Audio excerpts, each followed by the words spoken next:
Inward seeking versus outward striving. Civilizational divergence in China's Buddhist scripture. Translation: Wei Jing to Sui Tan and the Arab Golden Age Translation Movement. Part 1. The defining duality of inward seeking and outward striving civilizational traits.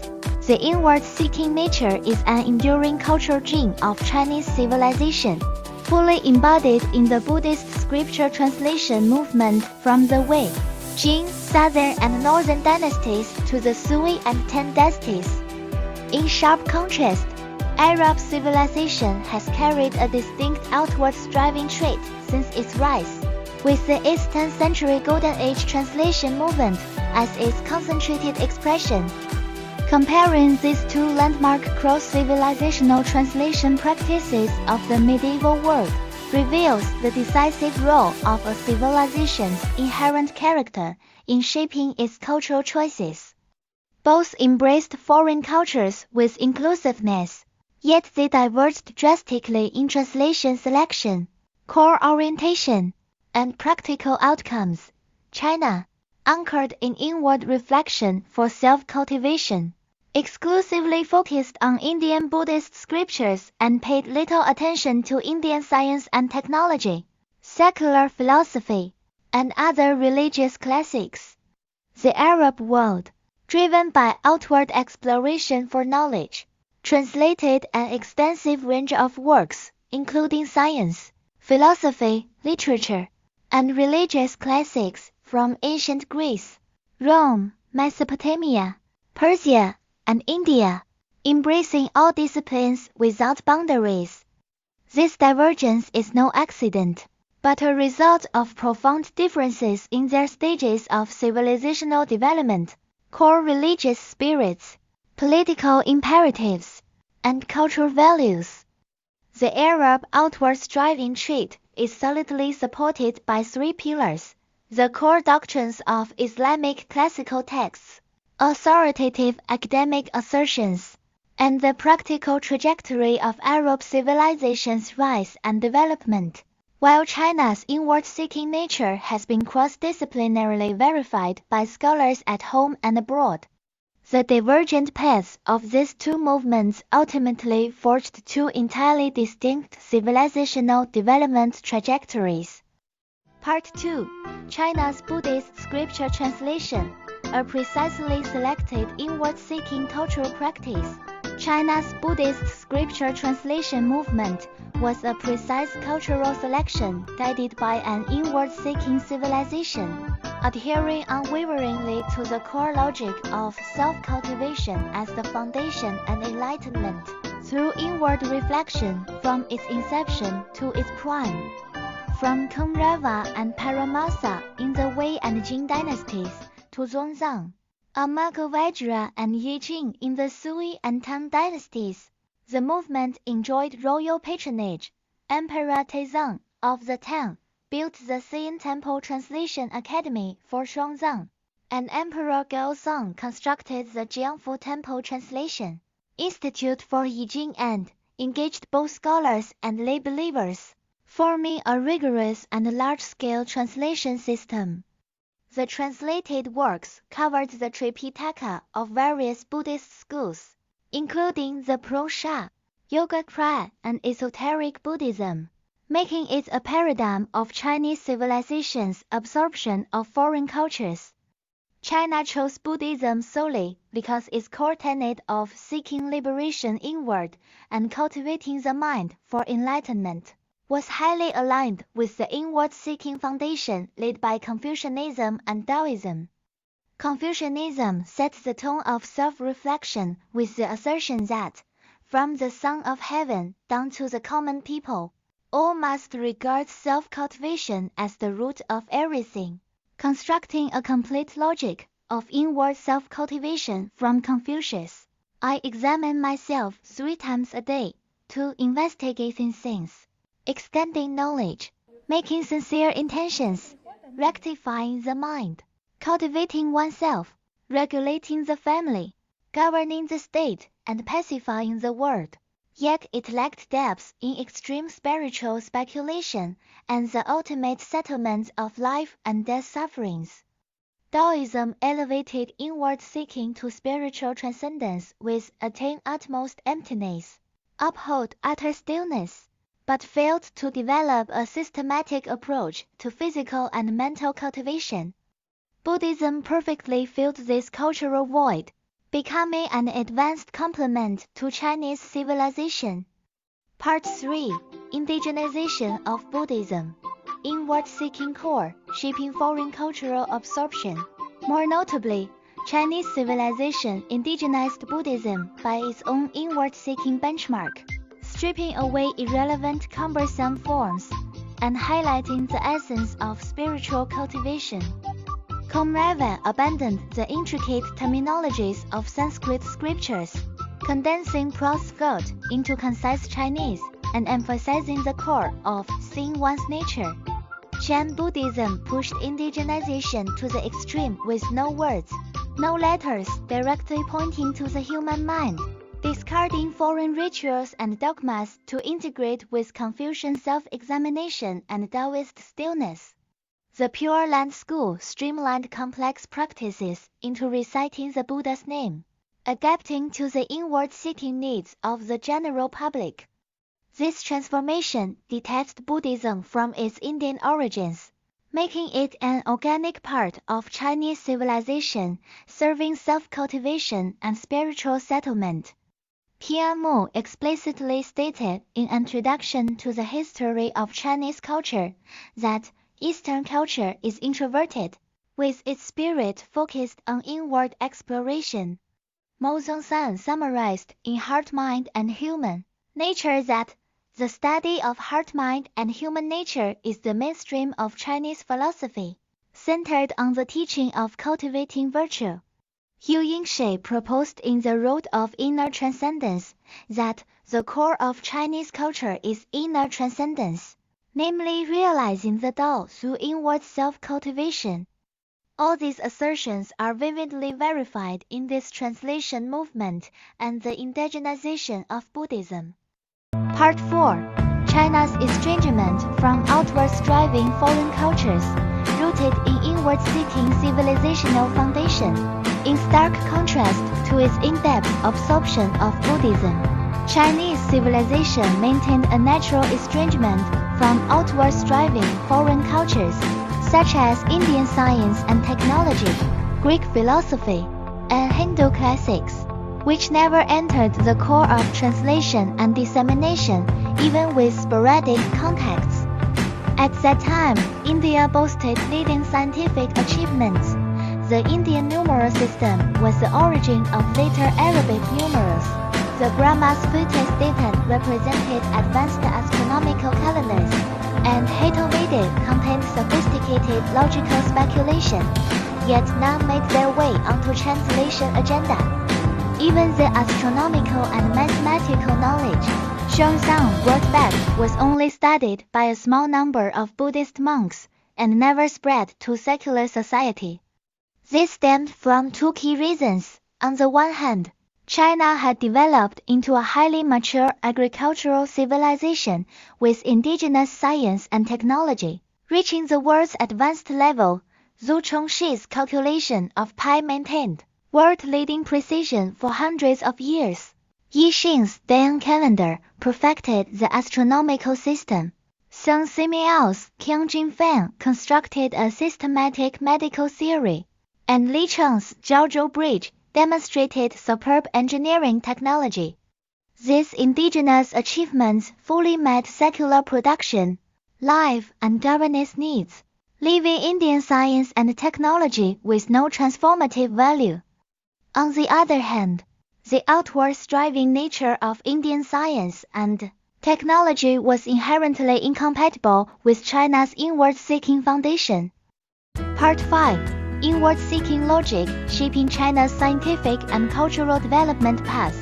The development of Chinese science and technology always revolved around the inner needs of self-cultivation, governing the state and the unity of man and nature. Astronomical calendars serve to revere heaven and protect the people. medicine to cultivate the body and nourish life, and engineering technology to pacify the people and relieve the world. As Joseph Needham noted in Science and Civilization in China, ancient Chinese science and technology prioritized the Tao over utensils, centered on ethics, and oriented towards practicality. In essence, it valued inner moral order over the conquest of external artifacts. Greek Euclidean geometry, Aristotelian philosophy, and Hindu classics such as the Vedas and Upanishads either focused on external cosmic speculation or outward theistic worship, bearing no direct connection with China's inward-seeking logic of cultivating oneself, regulating the family, governing the state, and pacifying the world. Even Buddhist metaphysical thought was refashioned to serve self-cultivation. Zhu Xi drew on Buddhist metaphysics to construct Neo-Confucianism, closely integrating the heavenly principle with self-cultivation and grounding metaphysical speculation in the Chinese logic of seeking the Tao inward and practicing with sincerity. This exemplifies the powerful transformative power of an inward-seeking civilization on heterogeneous cultures. Only that which aligns with the core of inward reflection can be truly integrated. China's scientific development followed an indigenous path. Shan Tuo's Dreampool Essays, a comprehensive compendium of medieval Chinese science and technology covering astronomy, physics, chemistry, and more, compiled all achievements from indigenous practical knowledge with no obvious foreign influence, a distinct manifestation of China's inward-seeking nature in science and technology. Part 6. Arab outward striving trait, spiritually rooted in Islamic core doctrines. If China's inward-seeking nature is rooted in Confucianism and Taoism, the Arab outward striving trait is spiritually underpinned by Islam, supported by the core doctrines of the Quran and Hadith, authoritative academic assertions, and the practical trajectory of Arab civilization's rise. The Quran explicitly states that seeking knowledge is a duty upon every Muslim, male and female, breaking the boundaries of knowledge to include both inward study of religious classics and outward exploration of secular knowledge such as nature, mathematics, and medicine, and further guiding that even if knowledge is to be found as far as China, go forth and seek it, establishing outward knowledge pursuit as a Muslim religious practice. The Prophet Muhammad extended this in the Hadith, stating that, seek knowledge even as far as China, a symbol of open attitude towards all foreign civilizations and knowledge, serving as the core spiritual guide for Arabs to absorb cross-border civilizational achievements. Islamic scholars, Averroes wrote in his commentary on Aristotle's Metaphysics that exploring natural laws and studying foreign philosophy and science is not a deviation from religion, but a confirmation of the beauty of Allah's creation through the outward pursuit of knowledge. Avicenna emphasized in The Cure that knowledge has no national boundaries. All truths can be attained through rational exploration, and the outward pursuit of knowledge is an important path to drawing near to Allah. Both integrated outward knowledge exploration with inner religious belief, making outward striving an integral part of religious practice and clearing ideological barriers for the Arab Golden Age translation movement, a stark contrast to Confucianism and Taoism's epistemology of reflecting on oneself and understanding the world without stepping outside one's door. Part 7. Arab Golden Age Translation Movement, a state-driven outward striving cultural catch-up. The Arab Golden Age Translation Movement is the concentrated expression of the Arab outward striving trait, a comprehensive cultural absorption driven by the need for civilizational catch-up through outward exploration. Centered on the House of Wisdom in Baghdad, During the Abbasid Caliphate, it became the hub of East-West medieval cultural exchanges. Rising in the 7th century, the Arabs rapidly built a transcontinental empire spanning Asia, Africa, and Europe, conquering the Hellenistic world, Mesopotamia, the Persian Empire, and northwestern India. Prior to this, the Arabian Peninsula was in a nomadic stage with almost no mature science, philosophy, or political systems, creating an urgent need to absorb conquered civilizations. Achievements to transition from nomadism to agriculture and tribal society to an empire, serving the governance of a vast multi-ethnic territory. Caliphs al-Mansur and al-Ma'mun promoted translation with state power, transforming the House of Wisdom into a cultural center integrating translation, research, and education. With Persian scholars as the core and assisted by Greek, Indian, and Syrian scholars, they formed a framework of translating all that is useful, a practice widely verified by academia. Arnold Toynbee pointed out in The Future of Humanity that Arab civilization is an expansionary civilization based on conquest and integration, always revolving around the governance of external territories and the integration of diverse civilizations, rather than the self-improvement of inner ethics. L. S. Stavrianos stated in A Global History that the Arab translation movement is a typical outward-striving cultural absorption, unlike self-sufficient, inward-developing Chinese civilization. Arab civilization has had a strong extroverted nature since its birth. Part 8. Outward-striving integration. Arab translation movement's achievements in science and scholarship. The Arab translation movement covered an unprecedented range of regions and contents in the medieval era, fully demonstrating its outward-striving logic. In science, it translated the Indian numeral system, Euclid's Elements, Ptolemy's Almagest, and Persian water conservancy knowledge. In liberal arts, it translated Aristotle's Metaphysics, Plato's Republic, the Persian epic Shahnameh, and even Zoroastrian and Hindu classics.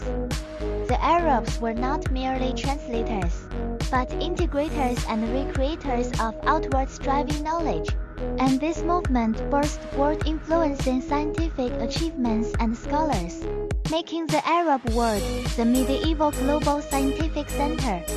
Al-Khwarizmi translated the Indian numeral system and authored Kitpavi, then the Fala, establishing algebra as an independent discipline and earning the title of Father of Algebra. Avicenna integrated Greek, Persian, and Indian medical achievements to write the Canon of Medicine, the authoritative medieval medical text used in Europe until the 17th century. Ibn al-Haytham wrote Kitba al-Man'ir, proposing the law of rectilinear propagation of light and laying the foundation of modern optics.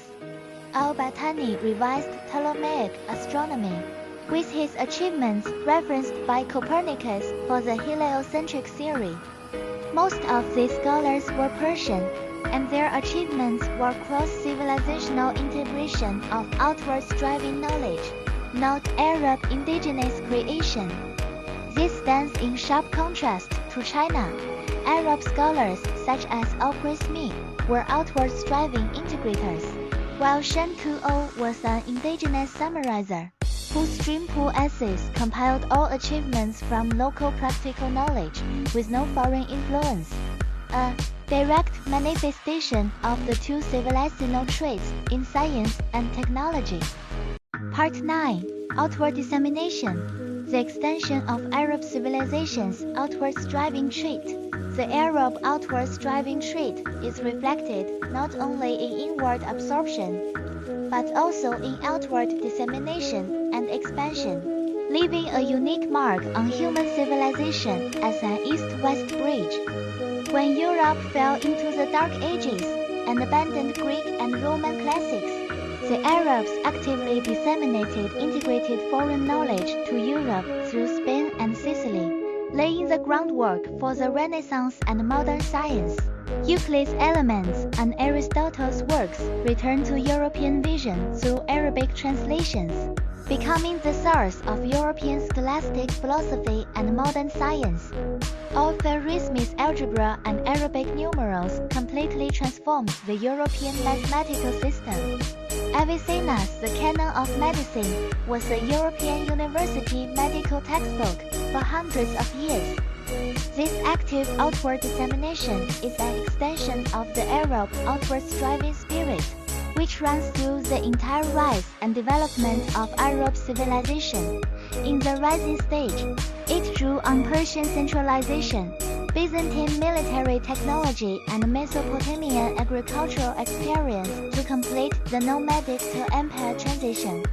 In the prime stage, it comprehensively absorbed diverse civilizational achievements through the translation movement. In the dissemination stage, it became an East-West link to export integrated knowledge. As Bernard Lewis wrote in The Muslim Discovery of Europe, medieval Arabs were the active bridge between Eastern and Western civilizations, not passive recipients, a distinct expression of the outward striving trait. Part 10. Civilizational Divergence and Universal Wisdom. Lessons from the two translation movements.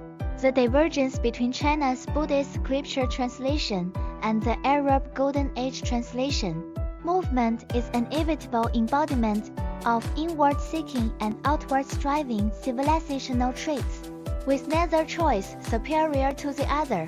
Both are adaptive decisions based on their own developmental stages and core needs, and both traits are verified by the global academic community. By the Sui and Tang dynasties, Chinese civilization had a mature centralized system, advanced indigenous science and technology, and a complete Confucian Taoist cultural system, with no need for civilizational catch-up. It only absorbed Buddhism to complement its inward-seeking self-cultivation system, hence the single domain, precise selection of its translation movement.